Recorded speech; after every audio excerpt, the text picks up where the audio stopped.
Yes, sir. Yes, sir. Yes, sir. It's your partner. Yes, it's your partner, Frankie P, coming right back at you.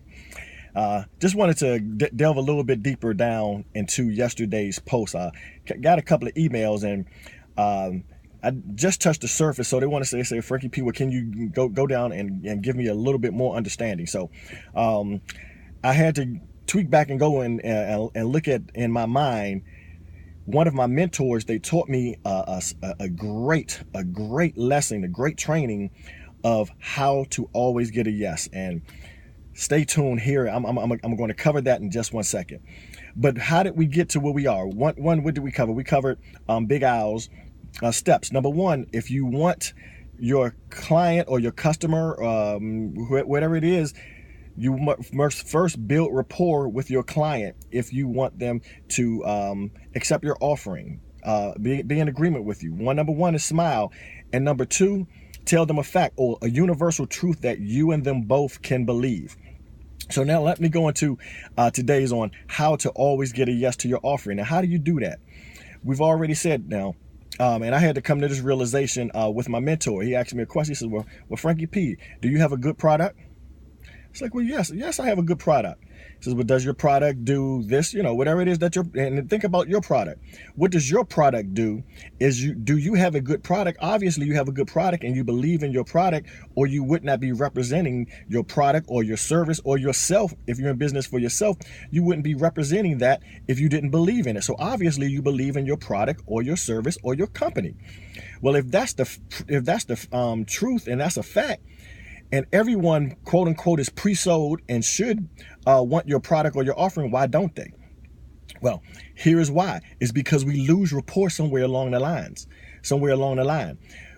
Our verbiage cuts them off. There are two parts of our brain. We have the prefrontal cortex, which is a slower moving part of our brain, which is typically what we try to talk to when we're in business. But there's a elliptic system that's in the back of our brain. And now that system makes the immediate decision. Well, do I want this? Do I not want this? Should I trust them? Should I not trust them? That's the part of the brain that we should be talking to get past that, that prefrontal cortex, to get to the back of the brain. We should always talk to the back of the brain who's going to make that immediate decision. Here's why we should do that. Because if you're in your marketing, you're always talking about money. That translates to your customer or your client to they're making an immediate decision. Well, money equals work. I don't want to work. I don't know what's going to be required of me to work. No, I don't want to do it. So that's where you started getting that response. So you say, well, Frankie P, well, what should I be marketing? Okay. We want to fix a problem and market the result of the problem. Now, what does that look like? Most people in their life, they want a couple of things. One, they want freedom. Two, they want a better status. Three, they want time. They want things to be easier. They want less work. There's a couple other things, but if you focus on the result of what your product is going to do rather than what your product is, think you're going to have a better result as far as them being more accepting of your product or your service. So how does that look? One quick example: if you're let's say you're in healthcare, whatever it is, you're going to help someone lose weight. Instead of focusing on what your product is, let's focus on what they want, which is the result of it. Because next year, remember that the statement. Boy, next year when that class reunion come around, everybody's trying to look good for their class reunion. They be like, yeah.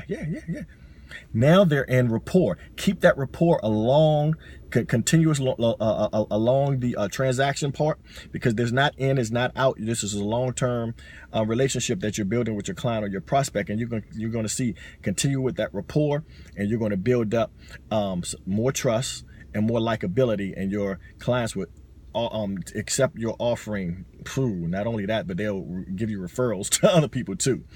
So this is your partner, Frankie P. Hopefully this has been, I know I was a little long-winded today, but I thought it was important to dig just a little deeper down into what we covered.